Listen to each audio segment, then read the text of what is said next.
morning, student. Today's topic in work education class is fuse and its importance.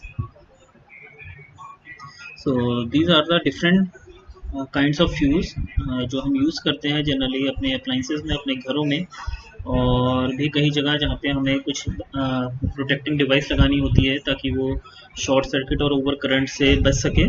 तो ये है कुछ fuse जिनकी इमेज हमने दिखाई है। Now introduction. तो फ्यूज़ नाम सबने सुना होगा। तो ये होता क्या है, इसमें क्या क्या किसने बनाया था ये देखते हैं थोड़ा सा, फिर इसकी वर्किंग देखेंगे। तो fuse was presented by the Thomas Edison in 1890। तो बहुत पहले बना था ये फ्यूज़, और जनरली ये एक प्रोटेक्टिंग डिवाइस है जिसको हम ओवर करंट से बचाने के लिए लगाते हैं किसी अपनी डिवाइस में, अपनी वायरिंग में घर की, या और कहीं जहाँ पे हमें इलेक्ट्रिकल अप्लाइंसेस को बचाना होता है।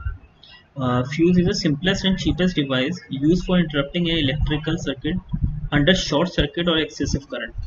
तो एक ऐसी सिंपल और चीपेस्ट डिवाइस है जिसको जनरली हम लगाते हैं किसी इलेक्ट्रिकल सर्किट में ताकि वो शॉर्ट सर्किट या एक्सेसिव करंट से बच सके। The fuse element is generally made up of material having.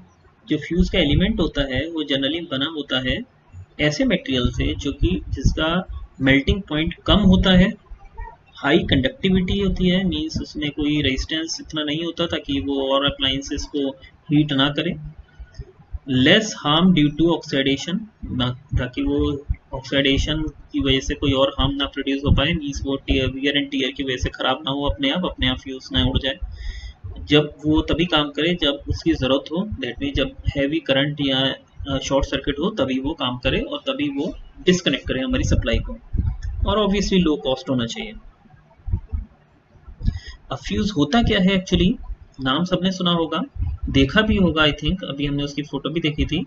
लेकिन होता क्या है, तो fuse is a piece of wire of a material with a very low melting point. Fuse क्या होता है, एक वायर का पीस होता है जिसका बहुत ही कम मेल्टिंग पॉइंट होता है। When a high current flow through the circuit due to overloading और a short circuit the wire get heating and melt. Generally होता क्या है, फ्यूज को हम सीरीज में लगाते हैं। जब भी हाई करंट उस फ्यूज वायर में से पास करेगा तो वो फ्यूज वायर का मेल्टिंग पॉइंट लो होता है, तो वो क्या हो जाएगा, जल जाएगा वायर, और वो वायर पिघल जाएगा और कनेक्शन वहाँ से ब्रेक हो जाएगा।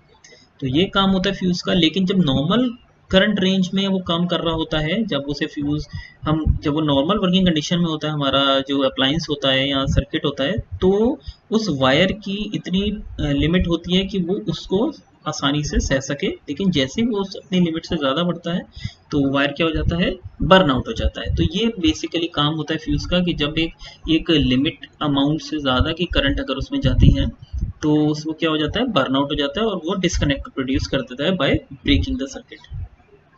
So it must remember that the fuse wire is always connected to the live wire। और एक और बड़ी बात है कि फ्यूज वायर हमेशा live wire, live means phase wire, दो टाइप की वायर होती है, हमने पहले भी एक बार देखा था, फेज वायर होती है और एक न्यूट्रल वायर होती है। जैसे एक और होती है अर्थ वायर, वो सेफ्टी के लिए यूज होती है, हम उसको यहाँ पे डिस्कस नहीं कर रहे हैं। तो जनरली दो टाइप की वायर होती है, live wire means phase wire और न्यूट्रल वायर। लेकिन फ्यूज हमेशा कहाँ लगाया जाता है, फेज वायर या लाइव वायर में लगाया जाता है। अब इसका वर्किंग प्रिंसिपल किस पे डिपेंड करता है, हीटिंग इफेक्ट ऑफ करंट पे। हीटिंग इफेक्ट ऑफ करंट क्या होता है, जैसे जैसे किसी वायर में करंट फ्लो होता है और वो करंट कम अगर क्वांटिटी का है तो वो हीट प्रोड्यूस करता है। अगर करंट कम है तो हीट प्रोड्यूस कम होगी, अगर करंट ज़्यादा क्वांटिटी का बढ़ रहा है तो हीट वैसे वैसे इंक्रीज होती जाएगी। तो ये होता है heating effect of current. So when a fuse melt it create a open circuit thus breaking the flow of current। तो जब वो फ्यूज अपनी एक लिमिट से ज़्यादा हीट हो जाता है फ्यूज वायर, तो वो मेल्ट हो जाता है जिससे कि हमारा आगे का सर्किट पूरा एक्सटर्नल सप्लाई से डिस्कनेक्ट हो जाता है, जिससे कि हमारा सर्किट आगे का बच जाता है। तो ये सिंबल है, जब भी हम कोई सर्किट बनाते हैं उनका सिंबल्स का यूज़ करते हैं। तो ये कुछ सिंबल्स हैं जो फ्यूज़ के लिए हम यूज़ करते हैं। एक IEEE जो है एक स्टैंडर्ड होता है जिसमें फ्यूज़ को अगर हम बनाते हैं तो इस तरह से बनाते हैं। एक बॉक्स रेक्टेंगुलर बॉक्स है जिसमें बीच में से वायर पूरी क्रॉस करते दिखा रहे हैं। अब ICE एक और दूसरा स्टैंडर्ड है जिसमें हम फ्यूज़ कुछ ऐसे दिखाते हैं जिसमें बीच में वायर नहीं शो करते, बीच में हम ब्लैंक शो करते हैं एक रेक्टेंगुलर बॉक्स के अंदर। और IEEE में एक और स्टैंडर्ड है फ्यूज़ को दिखाने का, एक एरो, एक ऐसे एरो करके दिखाते हैं हम, जिगजैग एरो टाइप का। और एक पुराना सिंबल है, ओल्ड सिंबल, हम पहले ऐसे दिखाते थे, 2 साइड बबल और उसको कनेक्ट करा हुआ 2 डायगोनल वायर से। अब देखने में फ्यूज जनरली जो हमारे अप्लायंसेस में लगा होता है वो कुछ ऐसा होता है। ये छोटा फ्यूज है, एक दिखाया है, जिसमें दोनों साइड एक मेटल का टर्मिनल लगा हुआ है जो कि एक्सटर्नल सप्लाई से कनेक्ट होने के लिए लगा होगा, और जो बीच में आपको ये वायर दिख रही है ये कहलाती है फ्यूज वायर। तो ये क्या है, thin wire with high resistance. इस वायर का high resistance with thin wire होती है। और इंसुलेटिंग मटेरियल का ये जो केस होता है ये जनरली ग्लास का या सेरेमिक का बना होता है, ताकि अगर कोई गलती से उसको टच भी कर ले तो वहां पे करंट नहीं आएगा। तो इसलिए इंसुलेटिंग मटेरियल का ये ऊपर का केस जो ग्लास दिख रहा है, अंदर का वायर कंडक्टिव मटेरियल ही है, लेकिन जो इंसुलेटिंग मटेरियल है वो ऊपर का ग्लास वाला है। अब हीटिंग इफेक्ट ऑफ करंट को अगर हम थोड़ा और देखें तो when electric current pass through the conductor heat is produce. जैसे कि हमने अभी देखा कि इलेक्ट्रिक करंट जब भी किसी भी कंडक्टर के अंदर से पास होता है तो वो अपने आप में गर्म होना शुरू हो जाता है। जितना ज्यादा current, larger the current more is the heat, तो जितना ज्यादा करंट होगा हीट उतनी ही ज्यादा होगी। Third point, change in electrical energy into heat is called heating. तो ये चेंज जो होता है इलेक्ट्रिकल एनर्जी का हीटिंग एनर्जी में कन्वर्ट होना, इसी को हम हीटिंग इफेक्ट ऑफ करंट बोलते हैं, और यही मेन प्रिंसिपल है फ्यूज का। तो ये दो फ्यूज दिखाए हुए हैं। एक पहले जब वो नॉर्मल वर्किंग ऑपरेशन में था तो यहाँ पे कोई ब्रेकेज नहीं है वायर का, यहाँ पे सर्किट के अगर हम बीच में लगाएंगे तो ये हम नॉर्मली काम करता रहेगा, करंट फ्लो होता रहेगा इसके बीच में से। लेकिन जैसे ही वो एक लिमिट से करंट ज़्यादा गया तो क्या हो जाएगा, वायर बीच में से पिघल के हट जाएगा। तो ये ब्रेकेज दिखाया हुआ है, that is this is before over heating and this is after over heating. और ओवर हीटिंग किस वजह से हुई, ओवर करंट की वजह से हुई। तो फ्यूज किस लिए काम आया, ओवर करंट को या ओवर करंट से हमारे अप्लायंसेस को बचाने के लिए। फ्यूज एलिमेंट मटेरियल, अब ये कौन कौन से एलिमेंट्स हम जनरली फ्यूज में, जो फ्यूज वायर बनाने के लिए यूज करते हैं, कौन कौन से यूज करते हैं। देखिए यहाँ पे हमें 5 एलिमेंट दे रखे हैं। पहला होता है जिंक, कॉपर, सिल्वर, लेड और टिन। इन मेटल से हम क्या जनरली बनाते हैं, फ्यूज का एलिमेंट या फ्यूज का वायर बनाते हैं। And for small current rating, जब हमें कम करंट रेटिंग का फ्यूज वायर बनाना होता है, कि जब 10 एम्पियर से कम का होता है वो फ्यूज वायर, तो हम जनरली क्या लेते हैं, एक एलॉय बनाते हैं जिसमें लेड लेते हैं और टिन लेते हैं, और लेड को 37 और टिन को 63% मिला के उससे हम फ्यूज वायर बनाते हैं। अगर हमें लार्ज करंट रेटिंग का फ्यूज वायर बनाना है तो हम वहाँ पे किस चीज का लेंगे, वायर लेंगे, कॉपर का वायर लेंगे, ताकि कॉपर ज़्यादा करंट को अपने अंदर से पास करा सकती है और पिघलेगी नहीं। अगर हमें ज़्यादा करंट का फ्यूज वायर बनाना है तो हम इसे कॉपर का बनाते हैं। आजकल सिल्वर का भी बनाने लग गए हैं इसको, लेकिन एक सबसे बड़ी इसमें प्रॉब्लम होती है कि उसकी कॉस्ट बहुत ज़्यादा हो जाती है, क्योंकि सिल्वर महंगा मटेरियल है। लेकिन उसका क्या नाम है, एडवांटेज ये होता है कि वो ऑक्सीडेशन उसमें बिल्कुल भी नहीं होता है, वो बहुत अच्छी क्वालिटी का होता है, उसमें अपने आप वीर एंड टियर से, ऑक्सीडेशन से उसमें कोई फर्क नहीं पड़ता, और less deterioration by the dry air, और ड्राई एयर की वजह से भी उसमें प्रॉब्लम्स कम आते हैं। तो ये कुछ डेफिनेशंस हैं, बेसिक डेफिनेशंस है, वैसे हम इसको देख चुके हैं लेकिन एक बार फिर देख लेते हैं। आप नोट भी कर सकते हैं अपनी कॉपी में सारी basic definitions. Fuse wire, it is a part of fuse which melt due to excessive current flowing through the electric circuit। तो हम अभी तक यही डिस्कस कर रहे हैं। तो एक वो वायर होती है जिसमें अगर एक्सेसिव करंट फ्लो होगी तो क्या हो जाएगा, मेल्ट हो जाता है, तो उसे हम फ्यूज वायर कहते हैं। और कई बार हम इसको फ्यूज लिंक भी बोलते हैं, जो कि हम जिसको रिप्लेस करते हैं फ्यूज के जल जाने के बाद। तो ये देखिए 2 टाइप के फ्यूज दिखाए हैं यहाँ पे। ये एक सिलेंड्रिकल टाइप का फ्यूज दिखाया है जो जनरली हम अप्लायंसेस में लगाते हैं, जो कम रेटिंग का होता है, और यहाँ पे एक हमें कटआउट जिसे हम बोलते हैं वो दिखा है। ये भी फ्यूज होता है, सिरेमिक से बना है, जिसके बीच में यहाँ पे हमने वायर देखी, दिख रही ना वायर यहाँ लगाई हुई है। ये मेन वायरिंग के बाहर, हाउस होल्ड के बाहर लगाया जाता है, ताकि अगर करंट इससे ज़्यादा आ जाए, ओवरलोड हो जाए, तो ये वाली वायर अपने पिघल के निकल जाए और आगे हमारे जो अप्लायंसेस हैं, महंगे अप्लायंसेस हैं, उनको कोई परेशानी ना हो। Now next is packaging material.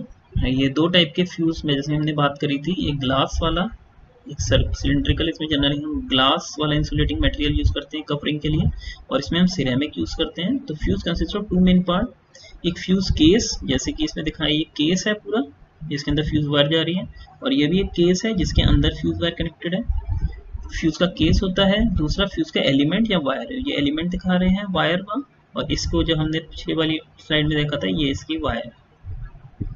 तो ये फ्यूज केस जो होता है वो सेरेमिक का बनता है, जैसे कि यहाँ पे शो हुआ रखा है, ग्लास का बनता है जैसे कि यहाँ पे है, प्लास्टिक का भी हो सकता है क्योंकि वो इंसुलेटिंग मटेरियल का होना चाहिए, या फिर मोल्डेड माइका लैमिनेटेड भी हो सकता है। नाउ फ्यूज की रेटिंग्स क्या क्या होती हैं, कैसे कैसे हम फ्यूज को कभी खरीदने जाएंगे अभी मार्केट से, तो हम कैसे खरीदते हैं फ्यूज को, तो वो देखते हैं।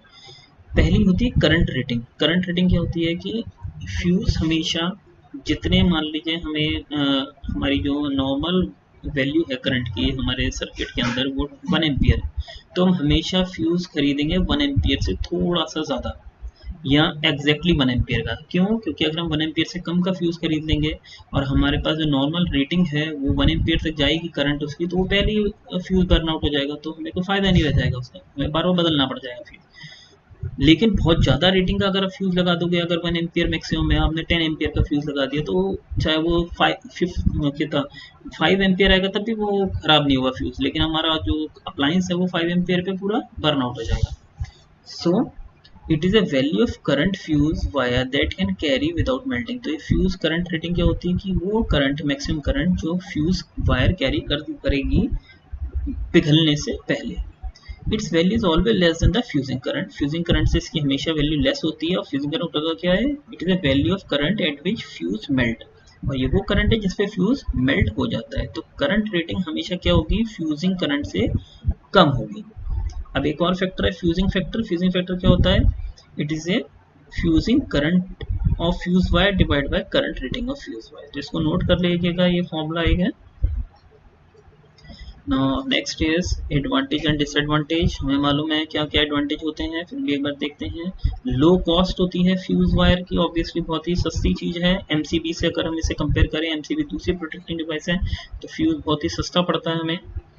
इजी मेंटेनेंस होता है, मेंटेनेंस बहुत आसान होती है उसकी। अगर हम कटआउट की बात करें तो उसमें क्या होता है, वायर लगी होती है, वायर अगर जल गई तो हमें उसे दूसरी वायर से रिप्लेस कर सकते हैं। और अगर छोटा फ्यूज है जो कि अप्लायंस पे लगा हुआ है, तो वो बर्न आउट हो गया तो हम उसे रिप्लेस कर सकते हैं, वो बहुत आसानी से और बहुत कॉस्ट इफेक्टिव, सस्ता मिल जाता है। It can work without noise, flame और स्मोक। इसमें कोई नॉइस नहीं होती है, कोई फ्लेम या कोई धुआं नहीं निकलता है, कोई आवाज नहीं होती। It is simple to use and no complexities involve.